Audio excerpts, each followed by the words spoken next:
दिवाली की छुट्टी खत्म होते ही एक नया मार्केट में आईपीओ देखने को मिल रहा है। ओरकला के बारे में आज डिटेल में एनालिसिस करने वाले हैं, डिटेल में रिव्यू करने वाले हैं। आखिर ये कंपनी कितनी पुरानी है, आखिर इसका काम क्या है, ये जो पैसे लेने वाली है ये करने क्या वाली है, करंट जीएमपी और इन डेप्थ में जाकर इसका फाइनेंशियल सारी चीजों को कवर अप करने वाले हैं। और लास्ट में भी कंक्लूजन पे जाएंगे कि इस आईपीओ में अप्लाई करना वर्थित होगा अपने लिए या नहीं होगा। तो चलिए समझते हैं कि आखिर ये कंपनी करती क्या है। कंपनी बेसिकली 1996 में इनकॉर्पोरेट हुई थी। ये कंपनी का काम है, ये कंपनी बहुत सारे रेंज में फूड को ऑफर करती है, सुबह ब्रेकफास्ट से लेकर लंच तक, लंच से लेकर डिनर तक, स्नैक्स, डिजर्ट्स, बहुत सारे रेंज में ये फूड को ऑफर करती है। इसके अलग अलग भी ब्रांड भी फेमस है अपने इंडिया में, लाइक MTR फूड्स। ये क्या करते हैं, instant mixes, ready to eats जो मील्स होती हैं वो सारी ये ऑफर करती है। ये कंपनी पूरे इंडिया में सेल करती है। अगर स्पेशली बात करें तो कर्नाटका, केरला, आंध्र प्रदेश और तेलंगाना में जाकर स्पेशली ज्यादा सेल करती है। और ये जो ओरकला कंपनी है 42 अलग अलग देशों में एक्सपोर्ट करती है। उसमें इंक्लूड है यूएस, कनाडा, गल्फ, ऐसे ऐसे जगह पे ये लोग एक्सपोर्ट भी करते थे। बहुत अच्छी तरीके से अभी तक सर्वाइव कर रही है। तो अच्छी कंपनी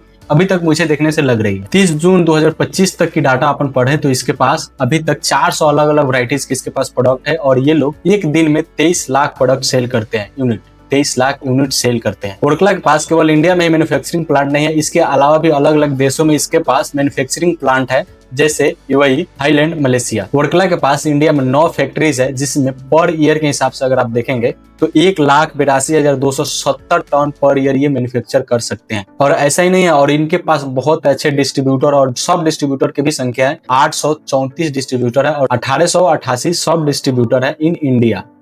तो समझ रहे हो, अच्छी तरीके से कंपनी अभी तक सर्वाइव कर रही है, तो अच्छी लग रही है। आगे अगर बात करें, फेस वैल्यू ₹1 पर शेयर रखा गया। इसका प्राइस बैंड जो रखा गया है 995 से 770 ऑफर प्राइस बैंड है। और इसमें 20 शेयर का एक लॉट बनाया गया है। ये टोटल का टोटल ऑफर फॉर सेल है। यहाँ पे थोड़ा सा समझ में आ रहा है कि भाई कुछ तो ऐसा लग देता है जो कि कंपनी के पास जाता है, कंपनी उसका यूज कर सकती थी। ये जितने भी प्रमोटर है, जितने भी कंपनी के पास शेयर्स हैं, वही लोग अपना पैसा लिक्विडेट करने के लिए ये लोग ऑफर फॉर सेल के द्वारा ये लोग आईपीओ में आ रहे हैं। मतलब कुछ तो रखना चाहिए जो कि कंपनी के पास पैसा जाता है। अभी तक कंपनी ठीक ठाक लग रही थी, लेकिन यही एक कमियां दिख रही है मुझे कि टोटल के टोटल ऑफर फॉर सेल है। कुछ परसेंटेज 10, 15, 20% ही फ्रेश इशू रख देते, कोई इशू नहीं था। लेकिन फिर भी ये टोटल ऑफर फॉर सेल, मतलब आगे चलते हैं, देखते हैं कि क्या प्रमोटर के पास अभी कितना है, इस आईपीओ के बाद कितना होने वाला है। उससे पहले अगर जान लेते हैं कि इस आईपीओ का टोटल साइज क्या होने वाला है, तो 1667 करोड़ रुपए का ये आईपीओ का साइज होने वाला है, जो कि टोटल का टोटल इन्वेस्टर और प्रमोटर के पास जाने वाला है। कंपनी के पास कुछ नहीं जाने वाला है। एम्प्लॉय के लिए भी डिस्काउंट है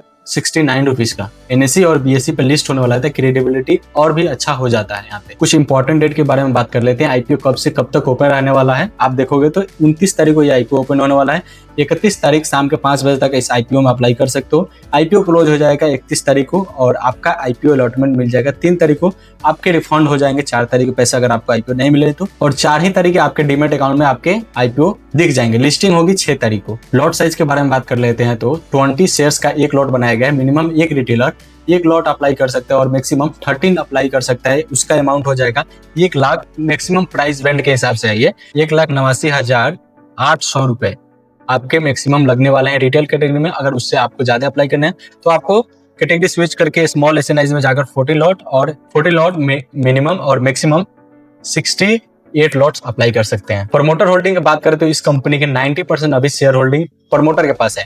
इस आईपीओ के बाद अभी ये रह जाएगा 75%। तो अभी भी बहुत ज्यादा इनके पास अभी तक शेयर बच रहे हैं। जैसे मान लीजिएगा तो अभी तक 90% शेयर है, अभी तक ये लिक्विडेट नहीं कर पाए हैं। अभी प्रॉफिट कंपनी की जरूरत नहीं पड़ी है कि इस कंपनी को और ज्यादा एक्सपेंड करे और उस पैसे को अलग से मतलब बोरोइंग करे, मैंने यानी कि आईपीओ की तरफ से लाएं, फ्रेश इश्यू की तरफ से लाएं। तो ये लोग जो है, ये प्रमोटर है, अपना ऑफर फॉर सेल के जरिए आप 15% अपना शेयर सेल कर रहे हैं। तो कोई बड़ी बात नहीं है, मुझे यहाँ से देखने को पता चलता है। कुछ फाइनेंशियल के बारे में बात करेंगे तो मार्च 2023 से लेकर 30 जून 2025 तक के डाटा यहाँ पे आपको देखने को मिलेंगे, जिसमें आप एसेट्स के बारे में बात करेंगे तो 31,000 करोड़ से लेकर 33, ये थोड़ा सा इंक्रीज हुए हैं।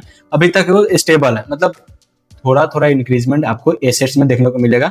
बाकी टोटल इनकम के बारे में बात करें तो ये जो टोटल इनकम था ये बहुत ज्यादा थोड़ा सा ड्रॉप डाउन हुआ है। यहाँ प्रॉफिट आफ्टर टैक्स के बारे में बात करेंगे तो 31 मार्च 2023 में जो इसका प्रॉफिट आफ्टर टैक्स था 339 करोड़, वही अगर आज की कंपैरिजन देखेंगे जून 2025 में तो ये रह गया है 78 करोड़ मात्र। यहाँ पे बहुत ज्यादा यहाँ पे डिक्रीजमेंट दिखने को मिला है।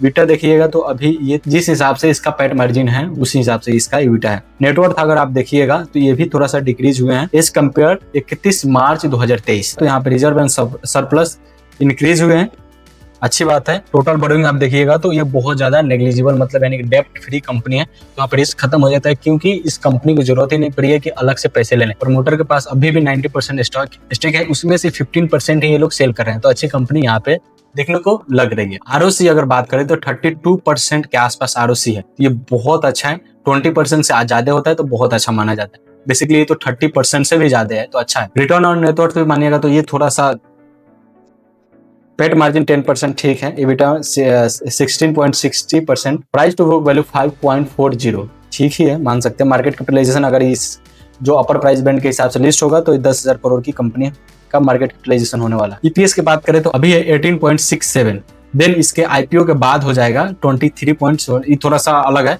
ये सेम रहने वाला है, यहाँ पे कुछ दिक्कत नहीं होने वाला है। पी की बात करें तो लगभग ये भी सेम ही रहने वाला है, कुछ ज्यादा इंक्रीजमेंट यहाँ पे देखने को नहीं मिलेगा। पीयर कंपैरिजन की बात करें तो यहाँ पे टाटा का ही एक ब्रांड है जो कि इससे अच्छा तो ये ओरकला दिख रहा है, आप देख रहे हो यहाँ पे चीजें, तो इससे अच्छा तो ओरकला ही दिख रहा है मुझे तो। चलिए अब जीएमपी के बारे में बात कर लेते हैं। जिस टाइम में ये वीडियो शूट कर रहा हूँ 25 अक्टूबर दिन के 1 बजे के आसपास 145 रुपए, यानी कि आपके एक लॉट पे लगभग 19.86% के आपको गेन देखने को मिल सकता है, जो कि टोटल प्रॉफिट हो सकता है पर लॉट के हिसाब से 2900 रुपए। तो आज की अभी के 25 अक्टूबर 1 बजे के आसपास का ये ग्रे मार्केट प्रीमियम चल रहे हैं, तो इस हिसाब से आप देख सकते हो। लास्ट में कंक्लूजन की बात करें तो ये कंपनी मुझे तो ठीक ठाक लग रही है। लॉन्ग टर्म के लिए इसको देखा जा सकता है, शॉर्ट टर्म के लिए मैं नहीं बोल सकता हूँ। लिस्टिंग गेन के लिए 10-12% के आसपास आपको मिल जाएंगे, इससे ज्यादा उम्मीद मत करना, क्योंकि टोटल ये ऑफर पर सेल है, ये कुछ परसेंट इसमें ऑफर पर सेल रहता है तो ये अच्छा चलता। लेकिन अगर आप इसको लॉन्ग टर्म देखना चाहते हो तो डेफिनेटली ये अच्छी कंपनी दिख रही है, लॉन्ग टर्म में आपको अच्छा रिजल्ट दिखा सकती है।